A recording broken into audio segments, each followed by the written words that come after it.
हरिओम, स्वागत है आप सभी का आज के इस व्याख्यान में। मित्रों, हम सभी लोग नैषधीय चरितम पढ़ रहे हैं और नैषधीय चरितम पढ़ते पढ़ते अब तक हम लोगों ने कुल मिलाकर 70 श्लोक तक पढ़ लिया है। 71वां श्लोक आज पढ़ेंगे। इसका कुछ संक्षिप्त अर्थ पिछले भाग में मैंने बता दिया था और इससे आगे प्रयास करेंगे 4 श्लोक आज पढ़ा जाए। 1-2 श्लोकों में अर्थ की गंभीरता है, 1-2 श्लोकों में थोड़ा सा सामान्य अर्थ है। तो ये सामान्य टाइप का ही है, कुछ यहाँ थोड़ा जानना, भूमिकागत जानना जरूरी रहेगा, वो बात भी जान लेंगे। तो चलिए शुरू करते हैं। चमूचरास्तस्य नृपस्य सादिनो जिनोक्तिषु श्राद्धतयेव सैन्धवाः विहार देशं तमवाप्य मण्डलीमकारयन् भूरि तुरंगमानपि तस्य नृपस्य सादिनः, तस्य नृपस्य यानी उस राजा के जो सादी थे। सादी कौन होते हैं? सादी मतलब घुड़सवार सैनिक जो उसके आसपास थे, उसके साथ थे। राजा जब कभी भी जाता है तो थोड़ा बहुत प्रोटोकॉल उसके साथ जाता है ना। तो प्रोटोकॉल सिक्योरिटी के रूप में जो उसके साथ गए हुए थे, या अब वह अपने नगर के बाहर पहुंच चुका है, गोपुर पहुंच चुका है, तो नगर के द्वार पर सेनाएं होती भी हैं, कुछ सेनाएं। वह पहुंचा है नगर के द्वार पर, तभी उसने देखा कि वह सब लोग, खुद उसकी सेना के लोग कृत्रिम युद्ध करने लगे थे। ये बातें हमने पिछले भाग में पढ़ा था कि कृत्रिम युद्धाभ्यास टाइप का करने लगे। ततः प्रतीक्ष प्रहरेति भाषणी परोल्लासित शल्य पल्लवे मृषामृधम सादि बले कुतूहलान नलस्य नासीर गते वितेनतुः। नल की 2 सेनाएं कृत्रिम युद्धाभ्यास करने लगी थी, वो सब भी बातें देखी थी। अब वो युद्धाभ्यास ऐसा हुआ, उस युद्धाभ्यास में जो घोड़े लगे हुए थे, उन घोड़ों ने इतना जमीन खोदा, इतना उड़ाया धूल कि मानो वह घोड़े ऐसा सोच रहे थे कि भाई ये धरती तो हमारे चलने के लिए कितना कदम, अगर हम चलने लगे, घोड़े ऐसा सोच रहे थे कि अगर हम चलने लगे तो धरती छोटी पड़ जाएगी, इसीलिए समुद्रोस धरती बन जाए, अम्भोधिरपि स्थलायताम, समुद्र भी धरती बन जाए, तभी हम सबको चलने में थोड़ा बहुत होगा, अभी तो कम पड़ रही है जगह। ऐसा मान करके मानो वह घोड़े पैर से धूल उड़ा रहे थे कि समुद्रों पट जाए। इतीव धाराम अवधीर्य नहीं, वो तो आगे आएगा। क्या था? प्रयातमस्माकमियं कियत् पदम धरा तदम्भोधिरपि स्थलायताम इतीव वाहैर्निजवेग दर्पितैः पयोधिरोधक्षममुद्धतं रजा। समुद्र को रोधन करने में, समुद्र पाट देने लायक धूल उड़ाई। यह तात्पर्य हमने पढ़ लिया था। अब उस नृप के, उस राजा के जो सादी लोग थे, तस्य नृपस्य सादिनः मतलब उस राजा के घुड़सवार सैनिक जो आसपास थे, वो लोग क्या किए? चमूचरा मतलब सेना में जो विचरण करते, सैनिक। सादिनः चमूचरा, चमू मतलब सेना और चमूचर मतलब सेना में जो विचरण करते हैं सैनिक। तो चमूचर का देख लीजिए, चमूचरा यानी सेनाचरा, सेना में चलने वाले। तो राजा नल के सेनाचर, चमूचर यानी सैनिक। कैसे सैनिक? सादिनः घुड़सवार सैनिक। अब युद्धाभ्यास हो गया, कृत्रिम युद्धाभ्यास हो गया, तो परेड टाइप की भी दिखाते हैं ना, घुड़सवार लोग अपने घोड़े की कुछ करामात दिखाते हैं। तो वह करामात दिखा रहे हैं। क्या दिखा रहे हैं? क्या मतलब कुछ घोड़े की कलाकारी दिखा रहे हैं, अनुशासन दिखा रहे हैं कि कैसे घोड़े एक लाइन से चल रहे हैं, वो सब कुछ दिखा रहे हैं। तो घुड़सवार वह सैनिक क्या कर रहे हैं? जिनोक्तिषु, जिन का मतलब होता है बुद्ध, यहाँ जिनोक्ति का मतलब बुद्ध लीजिएगा, बुद्ध की उक्ति। वैसे जिन का तात्पर्य जिसने अपने राग इत्यादि दोषों को जीत लिया। ठीक, राग इत्यादि दोषों को 8 या 18 प्रकार के दोष बताए गए हैं, उनको जीत लेने के कारण उसको जिन कहा जाता है। जैन दर्शन में इन्हीं का वर्णन है। वो जैन वाले जिन नहीं है यहाँ जिन का मतलब भगवान बुद्ध। ठीक है। तो चमूचरास्तस्य नृपस्य सादिनो जिनोक्तिषु श्राद्धतयैव सैन्धवा। तो जिनोक्तिषु मतलब बुद्ध की उक्तिषु, बुद्ध की उक्तियों में। अमरकोश में सर्वज्ञ सुगतो बुद्धः धर्मराजः तथागतः समन्तभद्रः भगवान मार्जित लोकजित जिनः, इतने सारे पर्यायवाची शब्दों का, बुद्ध के पर्यायवाची शब्दों का संकलन है। तो जो सर्वज्ञ, सुगत, बुद्ध, धर्मराज, तथागत, समन्तभद्र, भगवान, मार्जित मतलब कामदेव को जीता था, लोकजित, जिन, ये सब उनको भी कहा गया। तो जिनोक्तिषु मतलब बुद्धोक्तिषु, बुद्ध की उक्तियों पर। अब यहाँ ये लिखने वाले कौन है? लिखने वाले हैं श्रीहर्ष के समय तक बुद्धों का कुछ प्रभाव था, भारत की धरती पर बौद्ध दर्शन का कुछ प्रभाव था। तो बुद्ध के अनुयायी जो लोग होते हैं, बुद्ध के अनुयायी लोग जो होते हैं, वह जब बिहार देश में पहुंचते हैं, बिहार देश मतलब ये अपने उत्तर प्रदेश का पड़ोसी एक राज्य है बिहार देश, वो नहीं। सुगतालय, बिहार शब्द के कई अर्थ हैं। विहारो भ्रमणे स्कंधे लीलायाम सुगतालये। ठीक है, ऐसा विश्वकोश है। उसके अनुसार विहार किसको कहते हैं? घूमना। विहार स्कंध को भी कहा जाता है। विहार लीला को, क्रीड़ा इत्यादि को भी कहा जाता है, और विहार सुगतालय को भी कहा जाता है। सुगतालय मतलब सुगत, सर्वज्ञ सुगतो बुद्ध धर्मराज तथागतः। सुगत मतलब भगवान बुद्ध, तो सुगतालय मतलब बुद्धालय, बुद्ध का मंदिर, बुद्ध का मंदिर ऐसा समझ लीजिएगा, या बुद्ध का उपदेश स्थल जहां पर बुद्ध उपदेश किया करते थे, या बुद्ध के बौद्ध भिक्षु बैठकर उपदेश किया करते हैं वैसे। या कई सभ्यताएं मिलती। आपको साहित्य पढ़ने से क्या पता चलता है? साहित्य पढ़ने से उस समय की तत्कालीन सभ्यताएं पता चलती है, उस समय लोग कैसे थे। तो श्रीहर्ष के समय लोग कैसे थे वो थोड़ा बहुत यहाँ प्रतिबिंबित सा दिखाई पड़ रहा है। आप ध्यान से देखेंगे तो सैंधवा यानी सिंधु देश के लोग आया करते थे। कहां पर? विहार देशम, सुगतालय में। ठीक, सिंधु देश के लोग, सिंधु देश के मतलब यह गुजरात से लेते हुए, गुजरात और पाकिस्तान के बॉर्डर से लेते हुए पंजाब से पाकिस्तान के बॉर्डर तक का क्षेत्र जो है वह सिंधु का क्षेत्र माना जाता है ना। सिंधु नदी वहां बहती है, और सिंधु नदी की कई सहायक नदियां आकर सिंधु में मिलती हैं उधर से, है ना। तो वह सैंधवा यानी सिंधु देश के लोग, सिंधु देश के आसपास के लोग, वहीं से सैंधव नमक आता है, वहीं से सेंधा नमक जो बनता है ना, वही सैंधव। तो वह सैंधव लोग यानी सिंधु देश के आसपास के लोग श्राद्ध कराने आते थे। ऐसा नहीं, प्रज्ञा श्रद्धा अर्चाभ्योण ऐसा सूत्र है। प्रज्ञा श्रद्धा अर्चा इत्यादि शब्दों से अणा प्रत्यय लगता है मत्वर्थीय में। तो प्रज्ञा जिसको पास है, जो प्रज्ञा यानी विशिष्ट ज्ञान वाला है, उसको प्राज्ञ कहते हैं। जिसके पास श्रद्धा है उसको श्राद्ध कहते हैं, यदि ण प्रत्ययांत देखा जाए। अण प्रत्यय लगकर भी श्रद्धया इदम श्राद्धम, श्रद्धा से जो दिया जाता है वह श्राद्ध कहलाता है, पर श्रद्धा वाला जो है वह भी श्राद्ध कहलाता है। ठीक, प्रत्यय का भेद है। यहाँ ण प्रत्यय लगकर बना हुआ है श्राद्ध। ठीक, वो वाला श्राद्ध नहीं जो पितृपक्ष में करते हैं। बौद्ध लोगों को तो उनसे लेना देना कुछ नहीं, क्योंकि उनके मत में ये सब धार्मिक कर्मकांड इत्यादि आडंबर है। बौद्धों के मत में जब हम पूजा पाठ इत्यादि करते हैं वह सब कुछ आडंबर है उनके अनुसार, हम सबके अनुसार नहीं। ठीक है, तो इसलिए श्राद्ध तया मतलब श्रद्धावान होने के कारण, श्राद्ध मतलब श्रद्धावान, तया मतलब होने के कारण, श्रद्धावान होने के कारण। किनकी उक्ति में? अच्छा, सिंधु देश के लोग बुद्ध की उक्ति में। ठीक, सिंधु देश के लोग बुद्ध की उक्ति में श्रद्धावान होने के कारण श्राद्धता है उनमें, मतलब श्रद्धावत्ता है, श्रद्धावत्ता है। तो श्रद्धावत्ता किसमें है भाई? बुद्धिमत्ता किसमें रहती है? जो बुद्धिमान होता है, बुद्धिमान में बुद्धिमत्ता रहती है, तो वैसे श्रद्धावान में श्रद्धावत्ता रहती है ना। तो श्राद्धता यानी किसमें रहेगी? श्राद्धता, जो श्राद्ध होगा यानी श्रद्धावान हो, श्रद्धालु होगा आजकल की भाषा में। तो वो श्रद्धालु होने के कारण सिंधु देश के लोग बुद्ध की उक्तियों में श्रद्धालु होने के कारण बुद्ध के मंदिरों में आते हैं और वहां बौद्ध भिक्षुओं के द्वारा सुनाए जा रहे बुद्ध के उपदेशों को सुनते हैं। बुद्ध के उपदेशों को सुनते हैं। हम लोग भगवान राम इत्यादि के उपदेशों को सुनते हैं, है ना। हम लोग किसके उपदेशों को सुनेंगे? भगवान राम इत्यादि के उपदेशों को सुनेंगे। पर वह किसके उपदेशों को सुनेंगे? वह बुद्ध के उपदेशों को सुनेंगे।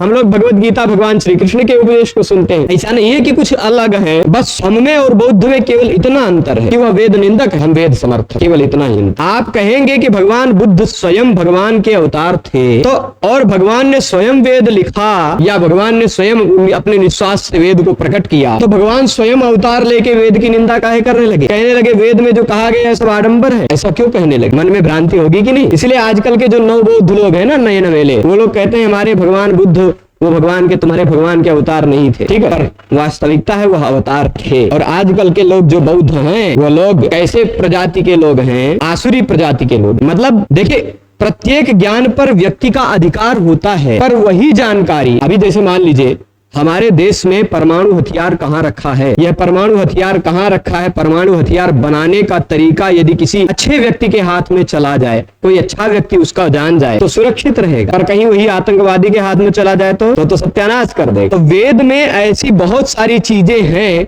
जो संयमित जीवन जीने वाले व्यक्ति के पास रहे तो ठीक है, संयमित जीवन जीने वाले व्यक्ति के पास रहे तो ठीक है। परंतु भाई जब कहेंगे कि वो हम भी आदमी, वो भी आदमी, हमारे भी हाथ पैर, उनके भी हाथ पैर, कौनो ब्राह्मण लोग अलग से सींग पूंछ लेके तो पैदा नहीं होते हैं, सब एक जैसे पैदा होते हैं, तो सब समान है, ऐसा मानने वाले लोग कहते हैं यदि वो वेद पढ़ सकते हैं तो हम वेद पढ़ेंगे। और वो लोग कहीं वेद पढ़ ना ले, वो लोग वेद में बताए गए कर्म के रहस्यों को ठीक से ना समझकर उसका कुव्याख्यान न करने लग जाएं, उसका दुरुपयोग न करने लग जाएं। इसलिए भगवान ने स्वयं उनको सम्मोहित करने के लिए वेद की निंदा। सम्मोहाय सुरद्विषाम, भागवत में ऐसा उल्लेख है। जो सुरद्विष लोग हैं, आसुरी प्रवृत्ति के लोग हैं, वह वैदिक प्रयोगों को कर वैदिक प्रयोगों को करके और ज्यादा शक्तिशाली ना हो जाएं या और उत्पात न मचाएं, सृष्टि पर खतरा न बन जाएं, इसलिए सम्मोहित करने के लिए वेद निंदा की। बस इतना ही अंतर है बुद्ध में और श्री कृष्ण में, केवल एक। बाकी उपदेश परक वचन लगभग समान है जो भगवत गीता में, ठीक है। तो और अन्य शास्त्रों में खाली इतना वेद की निंदा परक बात। हमको भी क्या करना है भाई, हमको भगवान बुद्ध को भगवान भी मानना है, पर उनके उस कृत्य के रहस्य को जानना कि उन्होंने वह क्यों किया, और उन्होंने जो वेदों की निंदा की वह हमको नहीं मानना है कि वेद गलत और वो भी गलत है ऐसा भी नहीं मानना है, वह किस लिए किए हैं ये जानना है, ठीक है। ये हो गई रहस्य की बात। अब आगे चलते हैं। तो जिनोक्तिषु श्राद्धतया, जिनोक्तिषु मतलब बुद्ध की उक्तियों में, बुद्ध की उक्तियों में श्रद्धावान होने के कारण, श्राद्धता यानी श्रद्धावत्ता होने के कारण सैंधवा सिंधु देश के आसपास के, सिंधु क्षेत्र के आसपास के लोग आते हैं। तो क्या करते हैं, वही बौद्ध भिक्षु जो है वो बैठे हैं। अब होगा क्या, एक व्यक्ति उपदेश दे रहा है तो उपदेश सुनना महत्वपूर्ण होता है कि नहीं। जैसे अब हमारे पास तो बहुत सारे साधन हैं, यहाँ अगर 1000 लोग बैठने लग जाएं तो हम 2 स्पीकर लगाएंगे, माइक लगाएंगे, है कि नहीं। पर आप उस सीन की कल्पना कीजिए, जब कोई तपस्वी व्यक्ति उपदेश दे रहा हो तो क्या चिल्ला चिल्ला के उपदेश देगा, संयमित व्यक्ति होता है तो चिल्ला के उपदेश देगा नहीं। तो वह कैसे उपदेश देगा, वह एक जगह बैठ के उपदेश देगा। खड़े होकर आप बोलते हो तो हो सकता है थोड़ी आवाज तेज हो, पर बैठ के बोलेंगे तो थोड़ी और धीमी होती है ना। तो बैठकर वह उपदेश दे रहे हैं तो सबको सुनाई पड़ना चाहिए, इसलिए वो लोग क्या करते, मंडली कर लेते, मंडलाकृति।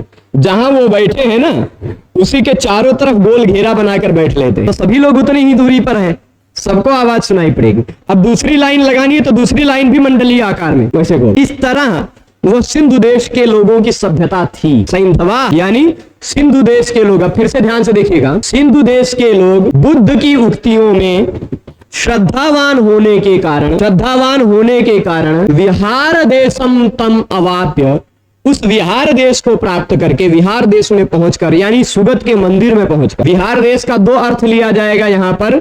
एक अर्थ, राजा नल भी विहार देश में ही तो आया था, विहरण करने, घूमने ही तो आया था वन में, तो उसके लिए विहार देश मतलब उसका जंगल के अंदर जो उद्यान टाइप का बना हुआ है, जहाँ हरियाली है, जहाँ कुछ लोग देख रखाव कर रहे हैं, माली टाइप के लोग है ना, रिजॉर्ट टाइप का जो बना है आजकल की भाषा में, तो वह हो गया उनका विहार देश राजा नल का। तो राजा नल अपने विहार देश में आने वाले थे तो उसके सैनिक लोग भी विहार देश में राजा नल के आसपास आएंगे, है ना। तो सैनिक लोग विहार देश में पहुंचेंगे और सिंधु वाले देश के लोग भी विहार देश में पहुंचेंगे, है कि नहीं। विहार देश का मतलब सुगतालय हो जाएगा, सुगतालय मतलब बुद्ध मंदिर, बुद्ध का मंदिर। तो बुद्ध की उक्तियों में श्रद्धावान होने के कारण वह सिंधु देश के लोग उस विहार देश में पहुंचकर मंडलीम अकारयन, मंडली कर लेते हैं ना। अब वही काम भूरि तुरंगमान अपि मंडलीम अकारय। अब तुरंगमान, भूरि तुरंगमान का अर्थ दूसरे तरह से भी लिया जाएगा, आज हम पुस्तक नहीं लेके आए, चलेगा। तो भूरि तुरंगमान यानी भूरि तुरंग गच्छन्ति तुरंगमा, ऐसा हो सकता है तीव्र जाने वाले, बहुत तीव्र चलने वाले होते हैं ना। भूरि तुरंगमान अपि मंडलीम अकारयन, सिंधु देश के लोग आते हैं जो जल्दी जल्दी चलने वाले लोग होते हुए उनको भी मंडली में एकत्रित कर लेते हैं, यह तात्पर्य ले लीजिएगा। अथवा दूसरा घोड़े पर अर्थ लेते हैं तो घोड़े भी सिंधु देश के ही हैं, उत्तम घोड़े सैंधव घोड़े ही माने जाते हैं। सैंधव शब्द का अर्थ सिंधु देश का नमक, सैंधव नमक, सेंधा नमक, और सैंधव शब्द का अर्थ सिंधु देश का घोड़ा। तो अब अगर कहा जाए सैंधव ले आओ तो वहां सैंधव ले आओ का मतलब क्या समझा जाए, वह काव्य, वो साहित्य दर्पण में भी, काव्य प्रकाश में भी, अन्य जगहों पर अनेकार्थक शब्दों के जब एक अर्थ का निर्णय करना हो तो कई हेतु बताए हैं। वहां प्रकरण का उदाहरण यह है कि प्रकरण देखना पड़ता है, वह व्यक्ति खाना खाने बैठा है कि सज धज के युद्ध करने जा रहा है। यदि वह खाना खाने बैठा और कह रहा है सैंधव ले आओ तो इसका मतलब सेंधा नमक मांग रहा है, और यदि वह तैयार होके तुणी रूणी बांध के कह रहा है सैंधव माने तो मतलब युद्ध करने जा रहा है, तो सिंधु देश का घोड़ा लेके, ठीक है। प्रकरण के आधार पर अर्थ लिया जाता है।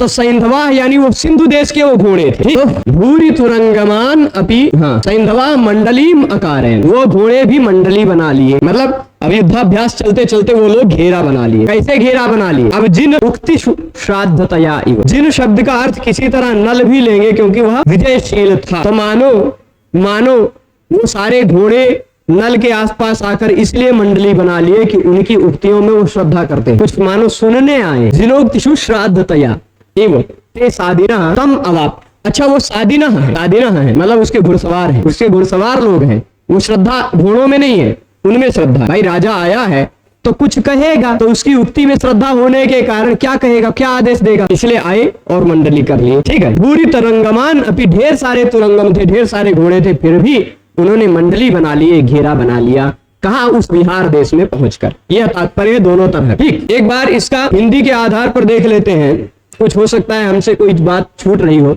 जिस तरह बुद्ध के उपदेशों पर श्रद्धा रखने के कारण सिंधु देश के बौद्ध लोग बिहार देश यानी सुगतालय में जाकर किया करते हैं, उसी तरह राजा नल के सेना के अश्वारोही सैनिकों ने भी बिहार देश यानी बिहार उद्यान में जाकर अपने बहुसंख्यक घोड़ों से भी मंडलाकार गति कर ली। बस वही बात, जिस प्रकार यहाँ कंपेयर होने के कारण उपमा अलंकार है। ठीक, सिंध में बौद्धों में यह एक प्रथा है कि वो अपने भिक्षुओं के मठ में मंडलाकार में बिठाते हैं। सिंध में एक सभ्यता है, भिक्षुओं के मठ में वहां जो सुनने आते हैं बौद्ध भिक्षुओं की बातों को, वो मंडलाकार में बैठाते हैं, एक प्रथा है। श्लिष्ट उपमा अलंकार है, किंतु यहाँ मल्लीनाथ ने सैंधव शब्द का सादिना के साथ जोड़ते हैं। सैंधव शब्द को सिंधु से तत्रभव अर्थ में अण प्रत्यय करके सैंधव बनाते हैं। फिर सैंधवा नाम इन्हें इस अर्थ में तत्सेदम से अण कर, सैंधवा शब्द से अगर सैंधवा का किसका विशेषण बनाएंगे? सादिना का। सादिना सैंधवा ऐसा विशेषण मानेंगे तो घुड़सवार सैंधव हो जाएंगे क्या? नहीं, सिंधु देश में जो उत्पन्न हुए वो सैंधव है घोड़े, पर तत्सेदम उन सिंधु देश के घोड़े सैंधव, घोड़ों के जो है वो भी सैंधव, घोड़ों के घुड़सवार जो वो भी सैंधव हो जाएंगे। ऐसा तत्सेदम से अण करके सिंधु देश के घोड़ों वाले सादिना अर्थ लेते हैं। अगर ऐसा कहेंगे तो उपमान नहीं बनने देंगे, जिससे उपमान न बनकर उत्प्रेक्षा अलंकार हो जाता है मल्लीनाथ के अनुसार। ठीक है, अब इसके बाद अगले श्लोक पर चलते हैं। दिशाद वीरेवास्य विलंघिता दिशो यशोभिरे वाभिरकारी गोष्पदम् इतीव धारामवधीर्य मंडली क्रियाश्रिया मंडितुरंगमयी स्थली। तुरंगमयी स्थली क्रिया, ये मंडली क्रियाश्रिया अमंडी। अब अभी तक सीन क्या है? घोड़े हैं, घुड़सवार हैं, वो मंडली कर ली। ठीक, मंडली कर ली है कि नहीं? तो उस मंडली क्रियाश्रिया, मंडली क्रिया कर रहे हैं, अगर मंडलाकार बना रहे हैं, पहले मंडलाकार में नहीं थे, पहले तो युद्धाभ्यास कर रहे थे, तो अब मंडली क्रिया उन्होंने किया, तो मंडली क्रिया की एक श्रिया हुई, श्री हुई, शोभा। तो मंडली क्रिया की शोभा से उन घोड़ों ने थली को यानी उस क्षेत्र को, उस धरती को अमंडी मंडित कर दी, सुशोभित कर दिया घोड़ों ने। यही एक प्रधान वाक्य है इसकी भाई। सही ही तुरंगमयी यानी उन घोड़ों ने या उन घोड़ों के द्वारा क्या कर दिया गया? मंडली क्रिया जो हो रही थी, गोल आकार बना रहे थे, वह मंडलाकार बना रहे थे, उस मंडलाकार की क्रिया की शोभा से, वह क्रिया की ही शोभा, मंडली क्रिया की शोभा से उन तुरंगमों ने वह स्थली, उस स्थल को अमंडी मंडित कर दिया। अमंडी यानी मंड धातु का, मडी धातु का वहां पर बनता है, भाव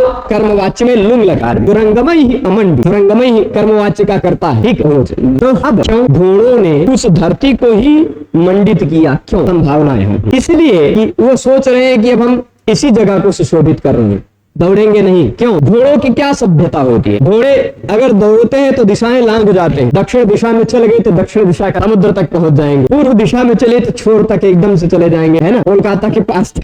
पश्चिम दिशा में चले तो चीन में वो क्या कहते हैं उधर, अरे गुजरात तक पहुंच जाएंगे एकदम तक, है ना। तो ऐसे वो समुद्र तक पहुंच जाते हैं बहुत आसानी से घोड़े। तो अब वो सोच रहे हैं घोड़े इस राजा नल के अस्य मतलब इस राजा नल के विशद भी शत्रुओं ने ही, इस राजा नल के शत्रुओं ने ही, विशद भी एव मतलब ही, विशद भी यानी शत्रुओं ने ही, शत्रुओं के द्वारा, कर्मवाच्य ले लीजिए, शत्रुओं के द्वारा ही, इन शत्रुओं के द्वारा, इस राजा नल के शत्रुओं के द्वारा। अब राजा नल के शत्रु क्या करेंगे? जब नल राजा था तभी बहुत पहले पढ़ चुके हैं हम सब श्लोक में, बहुत सारे श्लोकों में पढ़े हैं कि उनके शत्रुओं की क्या दुर्दशा थी, कहीं धरती पर जगह नहीं मिली उनको, है ना। तो अस्य दिशा विलंघिता, सारी दिशाएं लांघ लिया उन्होंने, भाग करके, हाहाकार मचा करके, भय वश डरते डरते, भागते भागते वो लोग दिशाओं का पलायन कर गए। कोई दक्षिण दिशा वाला दक्षिण दिशा की छोर पे चला गया भाग के, पता नहीं कहाँ गया वही जाने, पूर्व दिशा वाले पूर्व दिशा के छोर पे चले गए। तो अस्य नलस्य दिशद भी एवं,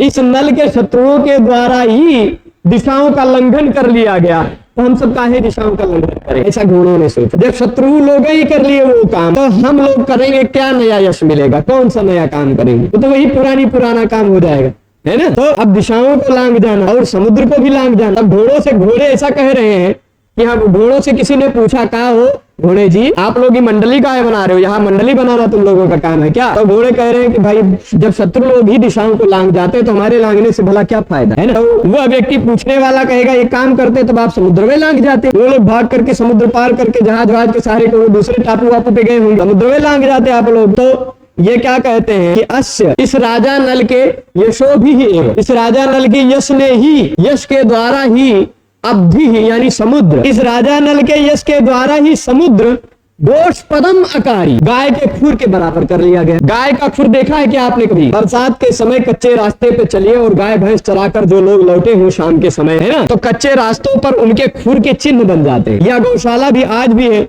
तो गौशालाओं में गाय के खुर का चिन्ह बना रहता है जमीन में, जहाँ गोचर की भूमि होती है वहां भी गायों के खुर का चिन्ह बन जाता है। और पानी बरसता है तो उस गाय के खुर से जो गड्ढा बन गया छोटा सा उसमें पानी भर जाता है ना, तो वो जो भरा हुआ पानी है वो लांघना हुआ आपको कितना आसान बात है। आपका पता चलेगा अंगूठे के नाखूनों नहीं गीला होगा, आप आराम से पार कर जाएंगे। लेकिन समुद्र लांघना है तो शरीर का एक एक बाल गीला होगा, एक एक रोम गीला होगा, कैसा नहीं है कि कुछ बच जाए। और फिर भी लांघ जाए या नहीं लांघ जाए कोई सुनिश्चित नहीं है। लांघना क्या किसी के बस की बात नहीं, वैसे ही है ना, किसी भी बस की बात नहीं। हाँ हनुमान जी की बात अलग है ना। हनुमान जी ने क्या कहा, वो तो उड़ के गए थे, तैर के नहीं। और हम भी सब गोस्पद में तो तैरते नहीं, लांघते ही है। तो वैसे समुद्र लांघना हो आजकल के फ्लाइट वाइज से बात अलग है, हनुमान जी की बात अलग है। हनुमान जी तो कहते हैं शतान्यहम योजना नाम क्रमेयम सुबहुन्यपि किम पुनः योजनस्यान्तं किम पुनर्योजनस्यान्तं संख्यातं शतयोजनम किम पुनः सागरस्यान्तं संख्यातं शतयोजनम। मैं तो सैकड़ों योजन ऐसे ही लांघ जाऊं, ये 100 योजन की भला कौन सी बात। क्यों ऐसा हनुमान जी ने कहा? पहले लांघ गए उसके बाद कह रहे हैं क्यों? क्योंकि अनिश्वसन कपिस तत्र न ग्लानिम अधिगच्छति। ऐसा वाल्मीकि ने वर्णन किया है कि जब लांघ के उस पार पहुंचते हैं तो उनको थोड़ा सा भी हांफा नहीं चढ़ा, थोड़ा सा भी थकान नहीं हुआ। 100 योजन पार कर गए और थोड़ा सा भी थकान नहीं हुआ तो हनुमान जी सोचते हैं मैं तो सैकड़ों योजन और भी 200-400 योजन होता तो भी पार कर जाता। क्योंकि भाई आप दौड़ रहे हैं, यहाँ से मान लीजिए 100 मीटर दौड़ेंगे तभी हांफा आ जाएगा, ऐसा हो जाएगा ना। छलांग लगा देंगे तो 2-4 छलांग लगा देंगे, पर ऐसा नहीं है। आप 100 मीटर अगर हांफा आ जाने पर लांघ जाते तब वो आधे 1-2 किलोमीटर तो दौड़ ही सकते हैं, उसका 10-20 गुना। तो हनुमान जी को अगर हांफा ही नहीं आया, थोड़ा सा भी श्वास निश्वास भी नहीं हुआ और 100 योजन लांघ गए तब वो तो हजारों योजन भी लांघ सकते थे, उसका 10 गुना है ना, आराम से। वही बात हनुमान जी ने की, उनकी बात अलग है। बाकी ये राजा नल के घोड़ों के, राजा नल के यश ने ही पूरे समुद्र को गोष्पद कर दिया। गोष्पद कर दिया मतलब गाय का खुर जैसा बना दिया। गोष्पदी कृत वारीशम मशगी कृत राक्षस, राक्षसों को मच्छर बना दिया और समुद्र को गोष्पद बना दिया। वैसा भी हनुमान जी की स्तुति में कहा गया है, समुद्र को उन्होंने भी गोष्पदी कर दिया है ना, क्रमता गोष्पदी कृतम, ऐसा भी वहां। तो गोष्पदम, अब वो घोड़े कह रहे हैं कि इसके यश ने ही जब समुद्र को गोष्पद बना लिया, यश ही इसके सारे समुद्र लांघ गए। जिधर जिस समुद्र के उस पार जाओ उधर राजा नल का यश है। तो जब यश ही इसका पार कर गए तो हमारे पार करने से भला क्या फायदा है ना। यशोभिरेवाभिरकारी गोष्पदम, ठीक। शत्रुओं ने दिशाओं को लांघ लिया और यशों ने समुद्र को भी गोष्पद बना दिया। तो अब हमें न तो समुद्र लांघने से कोई फायदा है क्योंकि सब तरफ इसका यश है, लड़ने भिड़ने जाना नहीं, सब तरफ जानते ही हैं, सब जीते हुए हैं और शत्रु तो भाग ही गए, खत्म हो गए। तो ऐसा मानो सोच कर, इतीव ऐसा मानो संभावना करके, धाराम अवधीरी, धारा कहते हैं घोड़ों की 5 प्रकार की गति को धारा कहा गया है अमरकोश में। आस्कंदितम, प्रास्कंदितम, अब पूरा श्लोक मुझे नहीं याद आता पर 5 प्रकार की गतियां बताई गई हैं, कहीं हो सकता है हो धारा। धारा शब्द का अर्थ कहीं लिखा है यहाँ, नरस्य अस्य अकारी इति हेतोः अथवा मनसि कृत्वा धाराम, जातावेक वचनम, धारा पंचविधा गतिरित्यर्थः। आस्कंदितम धौरितकम रेचितम वल्गितम द्रुतम होना चाहिए। गतयोमी पंचधारा, ये 5 गतियां धारा कहलाते। घोड़ों की ये 5 गति। घोड़े 5 तरह से दौड़ते, मुंह ऊंचा करके दौड़ते होंगे, नीचा करके भी दौड़ते होंगे, पूंछ उठाकर दौड़ते होंगे, धीरे दौड़ते होंगे, है ना, मंडलाकार में दौड़ते हैं। ऐसे 5 प्रकार की उनकी गतियां हैं। पैर को टेढ़ा करके दौड़ते होंगे, तब वो कौन कौन सी होगी वो घुड़सवार लोग बढ़िया से जान पाएंगे, हम लोग नहीं। खाली शब्दों के आधार पर कह रहे 5 प्रकार की गतियां होती है घोड़ों की। उन 5 प्रकार की गतियों को धारा कहा, ठीक है। तो इतीव धाराम अवधीर्य, ऐसा मानो मान कर अपनी धारा का आदर नहीं कर रहे थे। अनादृत्य, अवधीर्य मतलब अनादृत्य अथवा परित्यज्य। अब अवधीर्य में नारायणी व्याख्याकार ने अवधीर्य शब्द को और गजब ढंग से बनाया। तो बनाया कैसे है, अव अधि ईर ल्य। अब कहेंगे अव और अधि में तो अवाध ही हो जाएगा, अधि और ईर तो अधीर हो जाएगा, अधीर्य। और अव अधीर्य तो अवाधीर्य होना चाहिए। तो उन्होंने कहा शकंध्वादित्वात् पररूप, शकंध्वादिषु पररूपम वाच्यम से अव के आ और अधि के आ में पररूप हो जाएगा अवधीर्य, ऐसा भी बनाया है नारायणी व्याख्याकार। तो ईर हो सकता है आगे उल्लेख हो इस पुस्तक में, ठीक है। तो ऐसा मानकर उन्होंने अपनी धारा 5 प्रकार की गतियों को त्याग कर दिया या उनका आदर नहीं किया और मंडली क्रियाश्रिया, मंडली क्रिया की, तो मंडली क्रिया की श्री से यानी शोभा से उन घोड़ों ने स्थली को मंडित कर दिया। मंडली क्रिया श्रिया मंडितुरंगमयी स्थली। शब्दावली की सुंदरता इनकी बहुत गजब गजब होती है। तो तात्पर्य इसका बहुत सरल है, शब्दों में बता दूं तो यह है कि शत्रुओं ने ही समुद्र को, शत्रुओं ने ही सारी दिशाओं को लांघ लिया और इसके यश ने ही समुद्र को गोस्पद बना लिया, ऐसा मानो सोच करके उस वो मंडली क्रिया श्रिया, उन घोड़ों ने मंडली क्रिया की, मतलब एक मंडलाकार बनाया और मंडलाकार की शोभा से पूरे स्थल को मंडित कर दिया। मंडली क्रिया श्रिया तुरंगमयी स्थली अमंडी, मंडित किया। ठीक है, यह श्लोक का तात्पर्य हुआ। एक बार देख लेते, कुछ हो सकता है मेरे मन से छूट रहा हो तो, क्योंकि आज मैं पढ़ नहीं पाया हूँ इसके भावार्थ को और आज मैं पुस्तक भी नहीं लेके आया हूँ कि सामने नारायणी व्याख्या तो बातें ध्यान में आए। तो दिशत भी दिश शत्रु, ठीक है, दिशो मित्र सूत्र से शत्रु प्रत्यय लगता है, अमित्र अर्थ में शत्रु प्रत्यय होता है। ठीक है, अब्धि आपो धीयन्ते अत्र इति अब्धि, ठीक है, गोष्पदम सेविता सेवित प्रमाणेषु। दिशाएं तो इस नल के शत्रु ही लांघ गए और समुद्र को तो इसके यशो ने ही खुर के गो को खिर के प्रमाण का जितना छोटा बना दिया।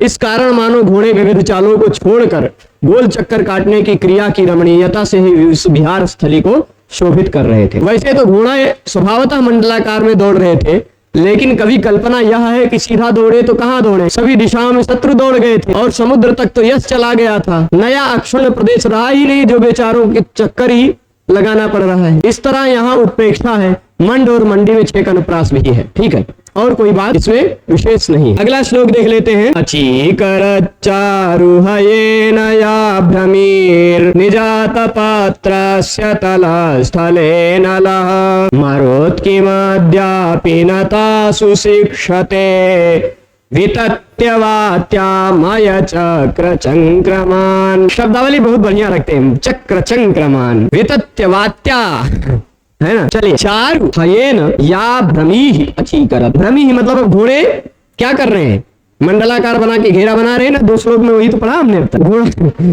तो या भाई ये यही होती है श्रीहर्ष की कल्पना, गजब की कल्पना है। आप देखिएगा, या भ्रमी, जो भ्रमण एक गोल भ्रमी बनाई गई ना, गोल आकृति, वही गोले गोल घूम रहे हैं वो लोग। तो या भ्रमी, चारु भ्रमी, सुंदर रमणीय भ्रमी, एक गोल आकार जैसा बनाया गया, वही भ्रमण किया गया उनके द्वारा गोल गोल। हयेन अचीकरत, हयेन मतलब कह अचीकरत, नलह नलह नलह अचीकरत, नल ने कराया। हयह तो हय अगर होता तो हयह आकर्षित होता, पर नया नलह हयेन अचीकरत, नल ने घोड़े से भ्रमी कराया, नल ने कराया। सही बात तो क्या उसके घुड़सवार करा रहे थे, लेकिन भाई जीतती तो सेना है, कहते हैं राजा जीत गया, है ना। तो नल वहां पहुंच गया, मतलब वो सैनिक लोग कर रहे हैं तो नल ने ही कराया, हो गया कि नहीं। तो अब अचीकरत वो कराया वाला है, क्री धातु से णिच प्रत्यय लगेगा, पहले कारयति बनता है लट लकार में, कारयति लट लकार में बनता है क्री णिच से, उसी का लुंग लकार में अचीकरत रूप बनता है। अचीकरत, अचीकरताम, अचीकरन, ठीक है, अचीकरह, अचीकरह, अचीकरतम, अचीकरत, अचीकरम, अचीकराव, अचीकराम, वहां भी राम आ गया, अचीकराम। चलिए, तो अब देखिए, यह नलह, नल ने, अचीकरत का मतलब आकर्षित का मतलब किया और अचीकरत का मतलब कराया। तो किसने कराया, नल ने कराया। किससे कराया, घोड़े से कराया। अच्छा, ये एक बात और है, घोड़ा वह मंडलीकार क्रिया कर रहा है, नल मंडलीकार क्रिया करा रहा है ना। कहाँ करा रहा है, निजात पत्रस्य तलस्थले, जो उसका छत्ता था ना, छाता, निज आत पत्र, आत पत्र मतलब राजा है तो बड़ा सा छाता लेके चलता है, वो नहीं चलता है, उसके आसपास 1-2 लोग संभाल के लेके चलेंगे, वो खुद थोड़े ना लेके चलेगा। तो पर बड़ा छाता होता है वो, छत्र छाया के नीचे। भाई हम तो महाराज के छत्र छाया कहते हैं ना, मोदी जी की छत्र छाया के नीचे आजकल सारा काम हो रहा है। चाहे मोदी जी की छत्र छाया उनके पूरे गलिए पड़ रही हो, चाहे ना पड़ रही हो, लेकिन सब लोग काम उनके छत्र छाया के नीचे करते हैं, छाते की छाया के नीचे ही, है ना। अब उनके छाते की छाया में चाहे 1 बार न जाते हो, लेकिन काम उनके छत्र छाया के नीचे करते हैं। तो वैसे ही अपनी छत्र छाया के, निज आतपत्र, अपने छाते के तलस्थल, नीचे स्थल पर, अपने छत्र छाया के नीचे जो स्थल है उस स्थल पर नल ने घोड़ों के द्वारा जो भ्रमण कराया, सुंदर भ्रमण कराया। ठीक है, अब कराने की क्रिया के कर्ता नल, करने की क्रिया के कर्ता घोड़े कर रहे हैं, घोड़े करा रहे हैं नल। तो करने की क्रिया का कर्ता जो है घोड़ा, वह कराने की क्रिया के कर्ता की दृष्टि में विकल्प से कर्म संज्ञक हो जाता है ऋक्रोरण्यतरस्याम सूत्र से। ऋक्रोरण्यतरस्याम धातु और धातु का प्रयोग होने पर विकल्प से कर्म संज्ञा होती है, पर विकल्प से यहाँ नहीं है, कर्म संज्ञा नहीं है तो है भी करता ही रह गया है, करता ही रह गया तो वैसा ही प्रयोग रहेगा। है ये कर्तृकरण तृतीया अविवक्षित करता हो गया तो तृतीया विभक्ति लग गई कर्ता में। ठीक है, तो नल ने जो भ्रमण कराया वह इतना सुंदर भ्रमण था, इतना चारु था कि पवन देव भी सीखने आ गए। भाई ये इतना गजब गोल गोल भ्रमण कैसे करते हैं। पवन देव भी तो घूमते हैं ना, चक्रवात इत्यादि, झंझावात चक्रवात जब लेके आते तो एकदम गोल गोल घूमते हैं और उसमें जो पड़ जाए उसको भी घुमा ले जाते हैं। तो मरुत पवन देव किम क्या अद्यापि आज भी पवन देव आज भी तासु न शिक्षते, क्या पवन देव आज भी उनसे नहीं सीखते हैं? यानी अवश्य सीखते हैं। पवन देव आज भी उन्हीं से सीखते हैं। क्या कर करके प्रैक्टिस करते रहते हैं अपना। प्रैक्टिस क्या करते रहते हैं? वितत्य वात्यामय, वात्या कहते हैं वो जो चक्रवात होता है उसी को वात्या कहा जाता है। चक्रवात को क्या कहा जाता है? वात्या। तो आंधी इत्यादि को वात्या कहा जाता है। तो मरुत यानी पवन देव वात्यामय यानी उस आंधी से युक्त चक्र चंक्रमान, चक्र वाला जो घूमते हैं, चक्रवात टाइप का लाते हैं, चंक्रम करते रहते हैं, भ्रमण किया करते हैं पवन देव। वात्या आती है, आंधी आती है और वह चक्र मतलब चक्र के आकार में चंक्रम किया करते हैं, भ्रमण किया करते हैं। वह जरूर आज भी उसी से सीख करके करते रहते होंगे, प्रैक्टिस करते रहे होंगे, है ना।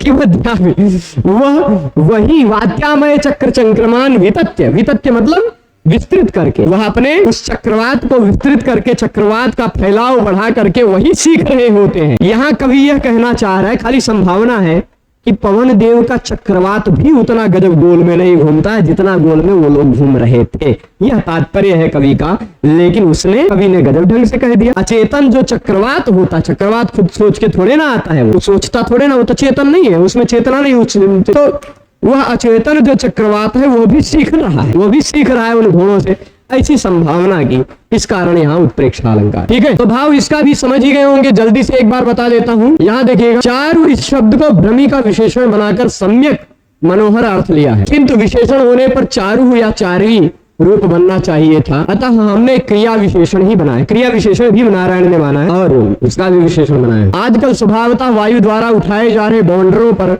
शिक्षा लेने की कल्पना की गई, इसलिए उत्प्रेक्षा है। वाचक शब्द के न होने से यह गम्य उत्प्रेक्षा वाच्य नहीं। और फिर अब देखिएगा, यहाँ नल अपने छत्र के नीचे घोड़ों के द्वारा अच्छी तरह जो चक्कर कटवाता था, उनकी वायु आज भी बार बार आंधी के बाउंडरों को खड़ा करके क्या शिक्षा नहीं ले रही है? मतलब जरूर शिक्षा, उन्हीं की शिक्षा ले रही है। ठीक है, ये इतनी तात्पर्य है। अब सब शिक्षा उच्छा हो गई, अभी तक नल जंगल में पहुंचा है पर आराम करने बैठा नहीं। 52वें नंबर के श्लोक में था बात, शशाक निहनो तुमयेन यन्निजाम अधीरताम अस्य कृतम मनो हुआ। नहीं, वो क्या था? समाज एवाल पितासु वैणिकैर मूर्छयत पंचम मूर्छना सुच। वह भैमी यानी दमयंती के प्रेम में ऐसा पड़ गया कि सभा में बैठा रहता था, तो सभा में बैठते बैठते ही उसकी नजरों के सामने दमयंती प्रकट हो जाती थी।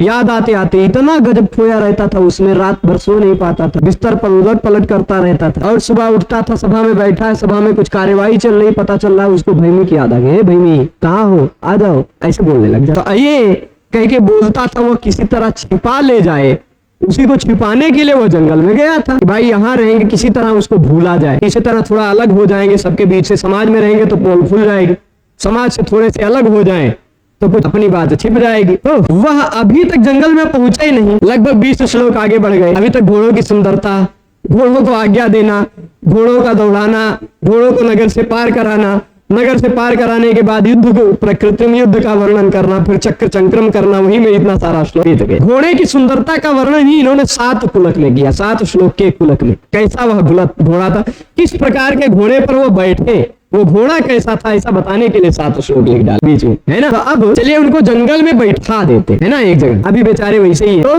विवेश गत्वा सविलास काननम ततः क्षणात् क्षोणिपतिर्धृतिच्छया प्रवाल राग छुरितं शुषुप्सया हरिर्घनच्छायमिवर्ण साम्निधिम। हरि शब्द आ गया, मतलब कई अर्थ होंगे, आप समझ रहे होंगे। शेर वाला भी अर्थ आएगा, राजा नल भी अर्थ आएगा, भगवान विष्णु तो अइबे करेंगे, हरि आ गया तो भगवान हरि भी तो समुद्र में जाके सोते हैं, तो हरि अर्णसाम निधिम सुषुप्सया विवेक, सोने की इच्छा से वो प्रवेश। अब राजा नल सोच रहा है कि चलो कहीं जंगल में जाते हैं, किसी पेड़ की घनी छाया में सोते हैं ना, ऐसा सोचता है। तो सह नलः गत्वा जाकर, वह नल जाकर, कहाँ जाकर, विलास काननम विवेश। विलास काननम मतलब वही विलासिता का या क्रीड़ा का, आनंद का उद्यान जो था, कानन जो था, उसमें प्रवेश कर गया। ततः मतलब उसके बाद, घोड़ों को घुमाने के बाद जो घोड़ों की क्रिया हो गई वो हो गया, उसके बाद सोचा सब आप लोग आराम करो, मैं जाता हूँ, मैं भी आराम कर। ठीक,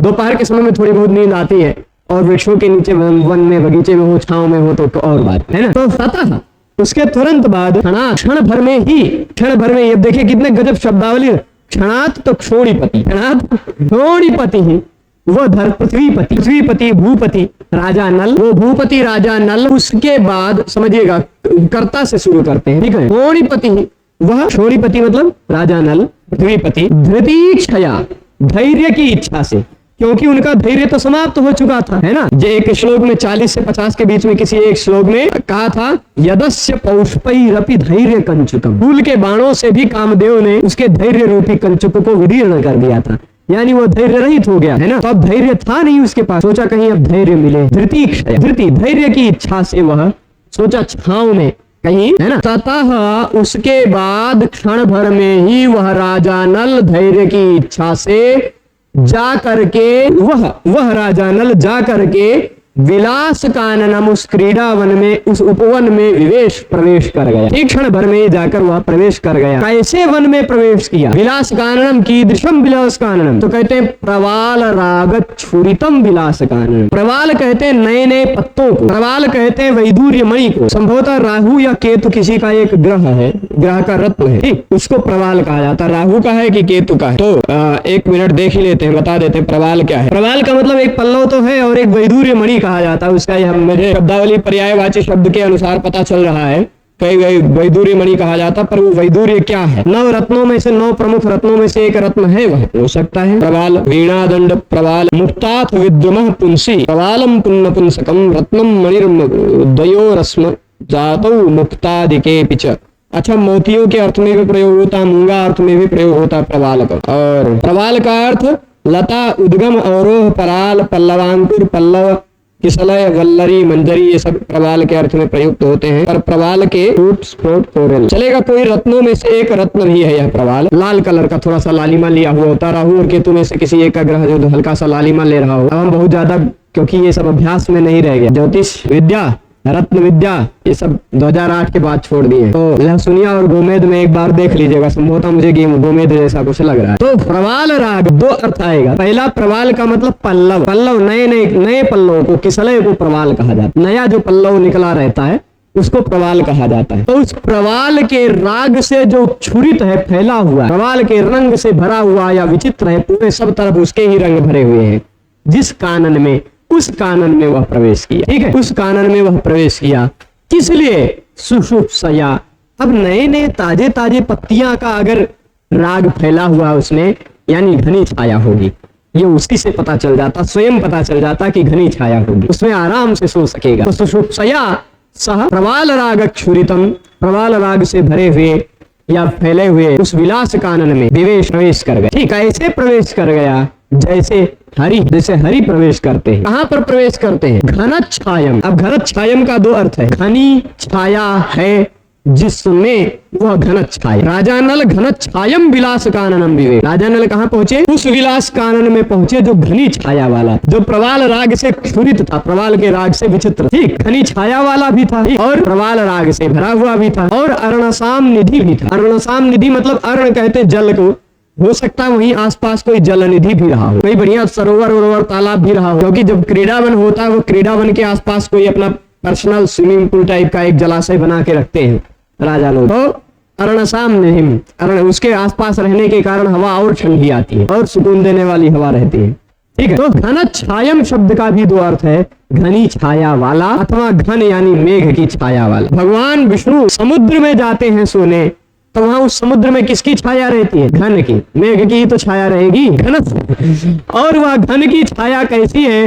प्रवाल राग छुरित है। अब दिन का समय होगा, आकाश में कभी आपने घर देखा है? मेघ को अलग अलग कलर के होते हैं, कभी कभी नीले कलर के वो मेघ होते हैं, कभी कभी काले कलर के हो जाते हैं, कभी कभी एकदम सफेद दधी के कलर के हो जाते हैं। श्वेताभ्य घन राजीव वायुपुत्रानुसारिणी तस्य सासु शुभे छाया पतिता लवणाम्भसी। श्वेताभ्य घन राजीव, वहां सफेद मेघ का वर्णन है सुंदरकांड में, वाल्मीकि रामायण। और नील जलद तो वर्णन बहुत है। अब वही मेघ पर कभी कभी उसके ऊपर से सूर्य गुजर रहे होते हैं, सूर्य के किरणों को जब वह ढका हुआ रहता है तो वह प्रवाल राग से लालिमा ले लिया होता है, वह है ना, वही मेघ लालिमा लिया हुआ रहता है।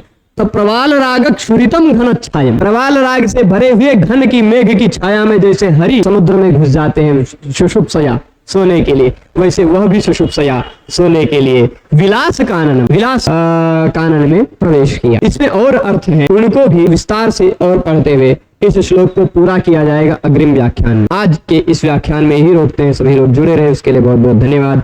नमो नमः।